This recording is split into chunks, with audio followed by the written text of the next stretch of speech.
like I said, the device has is totally wireless because it has internal power supply and data transfer. So it's easy to be moved to another point of experience, for example, after every second week. Here's fictional example case and the example companies researching customer satisfaction of selection of their cosmetics department.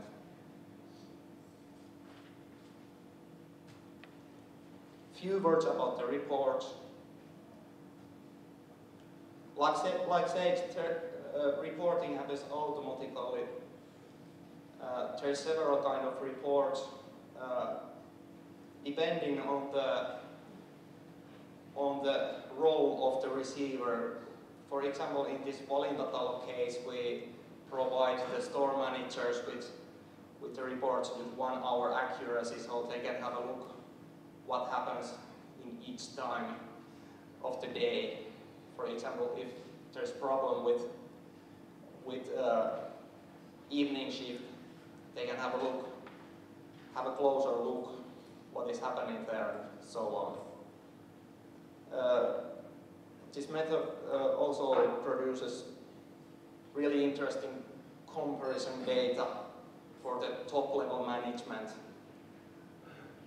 They're able to compare success of territories and single unit departments, and also internal single researches.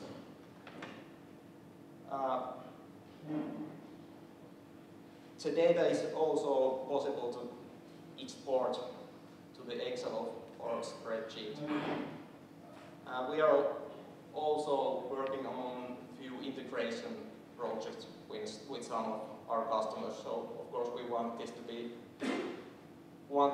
happy or not index to become an important part of the leading of the company.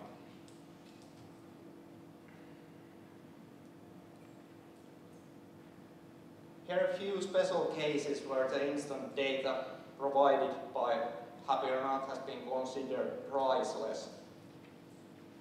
There are several things happening in the companies all the time.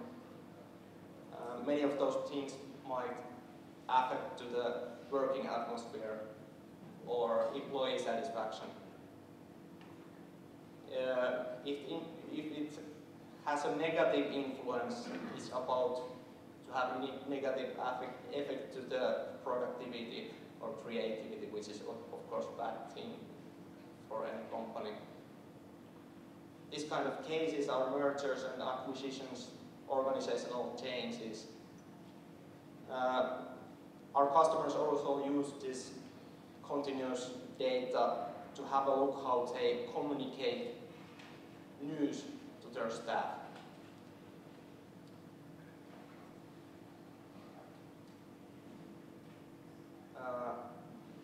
Same from the customer satisfaction side. In tight competition, all the companies need to bring something new to their selections and new services all the time. So, for example, their instant feedback with large sampling becomes pretty handy. Renewals and renovations, pilot programs, that kind of stuff. It is also a great tool at the moment because it's new to stand out in competition as a company who wants to listen to their customers, our employees as well.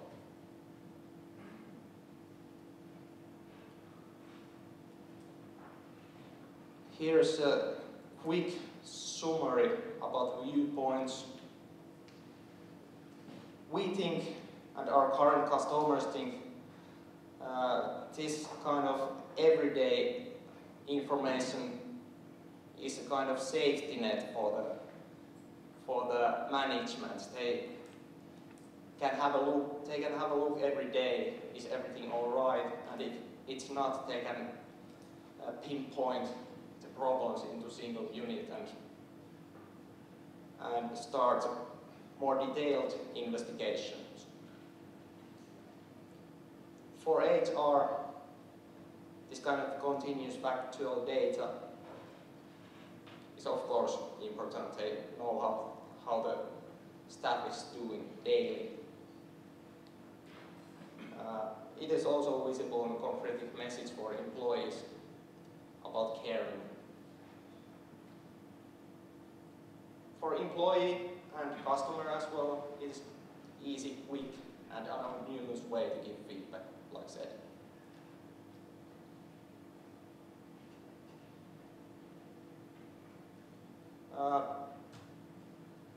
Here's some facts for the end.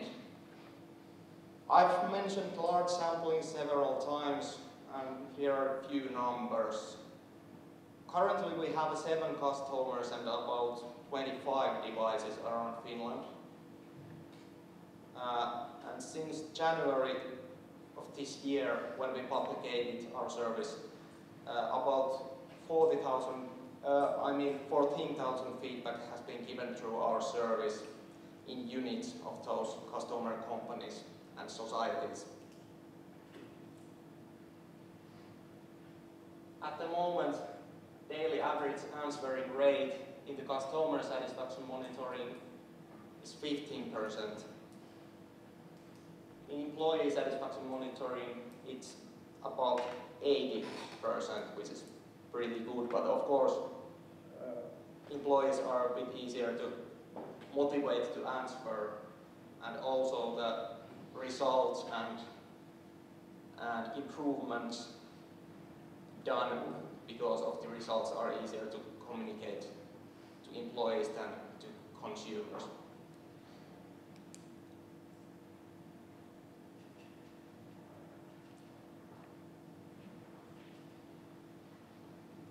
Here's something about past, present, and near future. Like I said, we started developing and researching this service with help of many much more wiser people than us in 2008. We founded Happy or Not company in April. During the spring and summer, we had already prototype and ran the testing programs so that everything would work smoothly, technical-wise. In the autumn last year, we had beta testing in one of the most crowded grocery stores in Tampere. Also during the autumn, we actually we left the patent application. First real customer delivery was done last November. Currently we have office in Tampere. We have a bit less people working with us than Elisa. There's 3 of us at the moment, but the 4th one starts next week. We have a network of subcontractors working for us as well.